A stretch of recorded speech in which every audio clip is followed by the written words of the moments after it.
Regu dengan nomor peserta 190 akan menyampaikan syarahan yang berjudul Pengelolaan Zakat Produktif dan Cash Wakaf sebagai penguatan kesejahteraan umat dengan ayat pendukung Quran Surah At-Taubah ayat 103 dan Quran Surah At-Taubah ayat 60. Dipersilahkan. Salam hangat, salam pembuka, kami hanturkan. Assalamualaikum warahmatullahi wabarakatuh. Alhamdulillah, alhamdulillahi rabbil alamin. Wassalatu wassalamu ala asrofil amdiya'i wal mursalin Sayyidina wa maulana Muhammadin wa ala alihi wa sahbihi azmain. Amma ba'd. Pertama-tama marilah kita panjatkan puja dan puji syukur atas kehadirat Allah Subhanahu wa ta'ala. Dia Allah yang maha pengasih dan maha penyayang, yang nikmatnya selalu terkucur tak terbilang. Dan karena nikmat itulah kita dapat bertatap muka, beradu pandang di acara yang penuh kasih sayang. Yang kedua, solawat serta salam tak lupa kita curahkan kepada putra Abdullah junjungan alam, seorang pahlawan yang tak pernah mencari lawan, seorang proklamator dan tak pernah menjadi koruptor, dan seorang proklamasi yang tak pernah buruk hati. Siapa lagi kalau bukan Nabi Muhammad sallallahu alaihi wasallam. Hadirin rahimakumullah, pada umumnya ada 3 konsep yang berkaitan dengan pemanfaatan harta benda. Pertama, komunis dengan prinsip mengutamakan kepentingan masyarakat di atas kepentingan individu.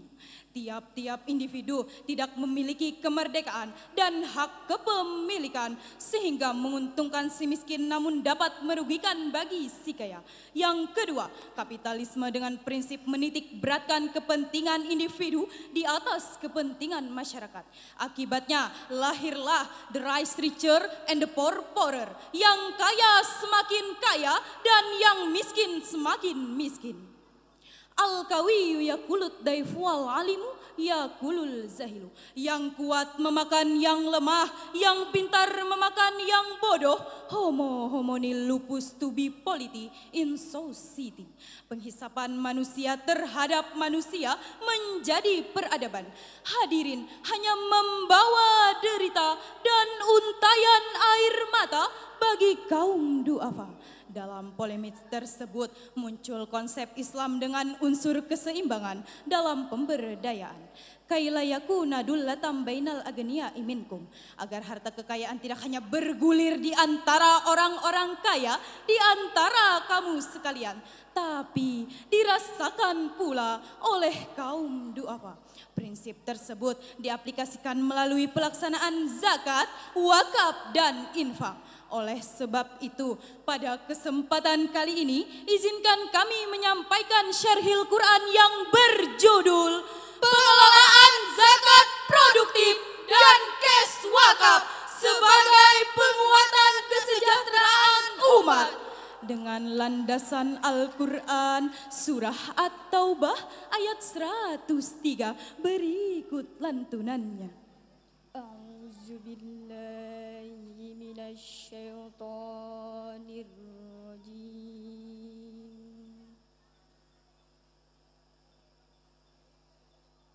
Bismillahirrahmanirrahim.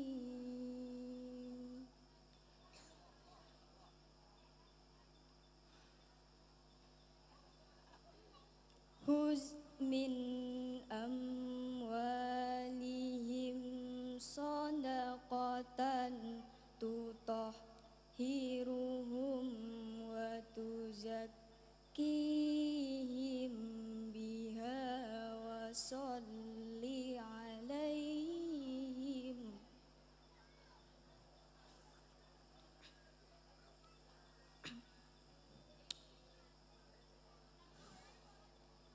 إن صلاتك سكن لهم والله سميع عليم. Aku berlindung kepada Allah dari godaan syaitan yang terkutuk dengan menyebut asmamu ya Allah yang maha pengasih, yang maha penyayang. Ambillah zakat dari sebagian harta mereka. Dengan zakat itu kamu membersihkan dan mensucikan mereka, dan mendoalah untuk mereka.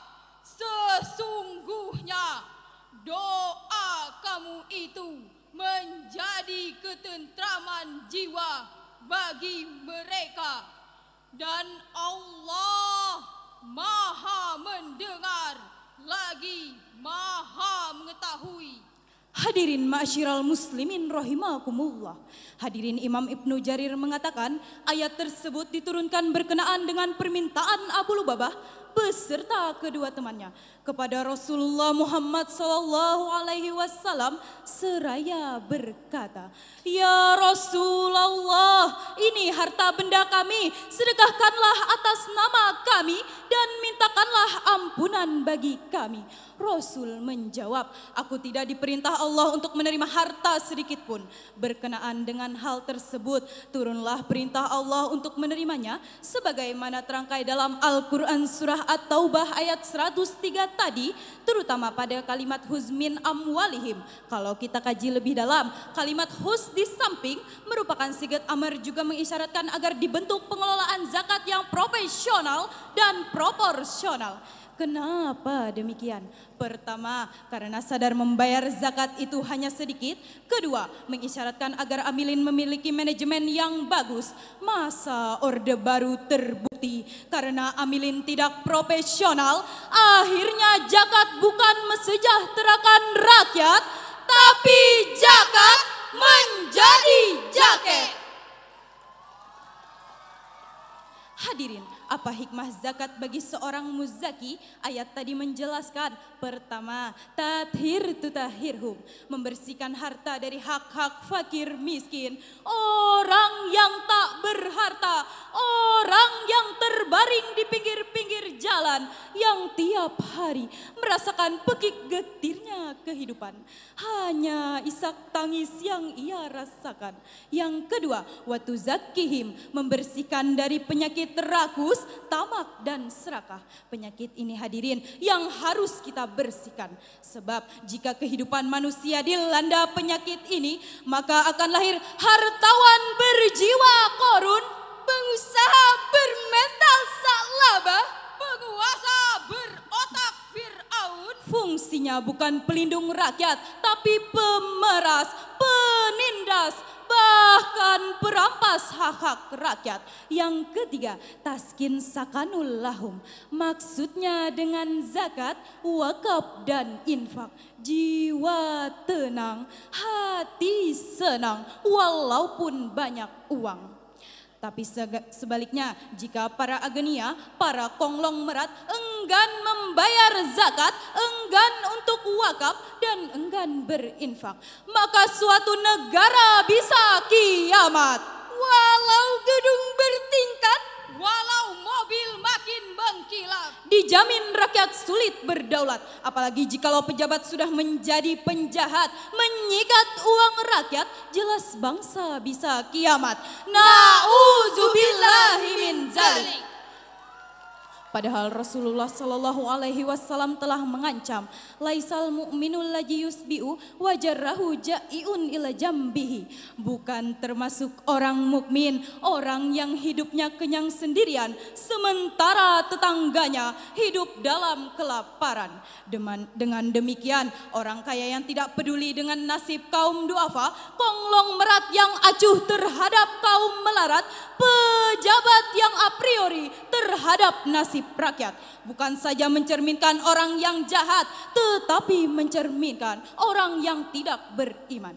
Orang seperti ini hadirin yang harus kita singkirkan dari negara kita tercinta ini. Sebab negara kita Indonesia akan jaya apabila dipimpin oleh orang-orang yang peduli dengan nasib kaum duafa.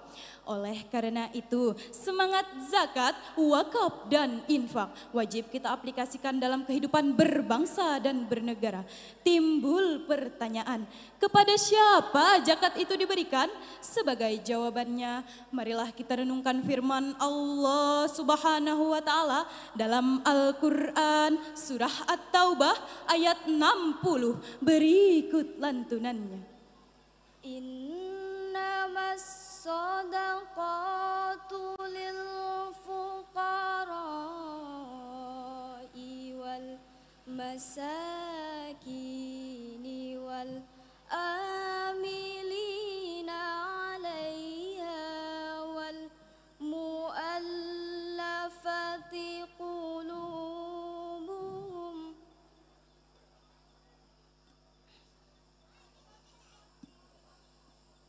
wal mu'allafati qulubuhum wa fir riqabi wal gharimina wa fi sabilillahi wa nisabil.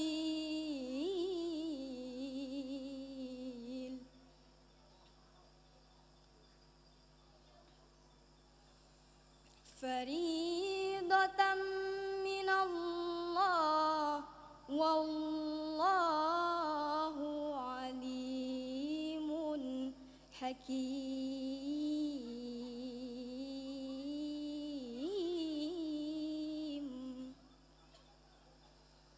Sadaqallahul azim. Sesungguhnya zakat itu hanyalah untuk orang-orang fakir, orang-orang miskin, pengurus-pengurus zakat, para mualaf yang dibujuk hatinya untuk memerdekakan budak, orang-orang yang berhutang untuk jalan Allah, dan untuk mereka yang sedang dalam perjalanan sebagai suatu ketetapan yang diwajibkan Allah, dan Allah Maha mengetahui lagi Maha bijaksana, Maha benar Allah dengan segala firman-Nya.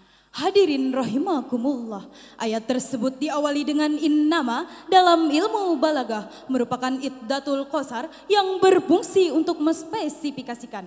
Ayat tersebut merupakan deskripsi Allah Subhanahu wa taala tentang skala prioritas penerima harta zakat, yaitu al-fuqara wal masakin, orang-orang fakir dan miskin. Lalu bagaimanakah kaitannya dengan kondisi bangsa kita saat ini? Profesor Sukirman melaporkan 23 juta lebih penduduk Indonesia hidup di bawah garis kemiskinan.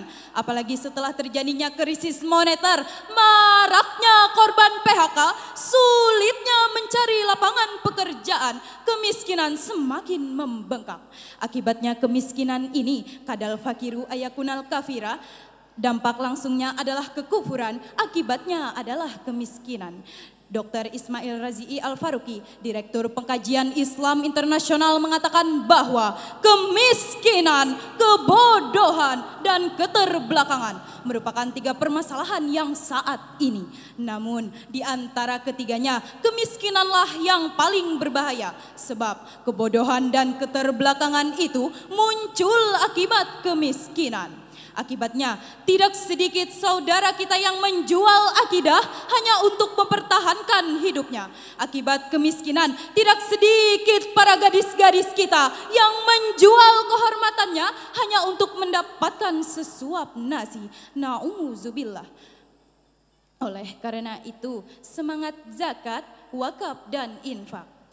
Oleh karena itu, kita patut menyambut baik usaha pemerintah yang berhasil membuat badan amil zakat atau yang disebut dengan bajis. Kita patut mengacungkan jempol dengan usaha pemerintah yang berhasil membuat peraturan pemerintah nomor 34 tahun 99 tentang pengelolaan zakat. Semoga usaha yang telah kita lakukan dapat menyadarkan masyarakat kita untuk taat mengeluarkan zakat, berwakaf, dan berinfak, sehingga dapat mengurangi kemiskinan dan mesejahterakan masyarakat kita. Amin ya Rabbal Alamin.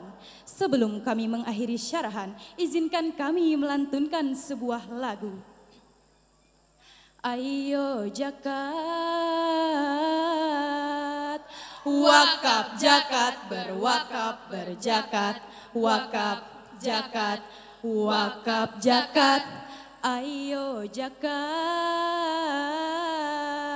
zakat bersihkan harta dan juga jiwa, riang gembira, jadi agnia, hidup damai sejahtera selamanya. Jalan-jalan ke Balikpapan, Tidak lupa membeli alpukat. Pembersih hati adalah baca Al-Quran. pembersih harta adalah menunaikan zakat. Demikianlah yang dapat kami sampaikan.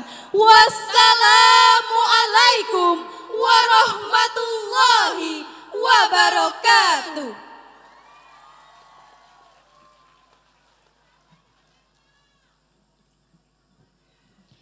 Ya, itulah tadi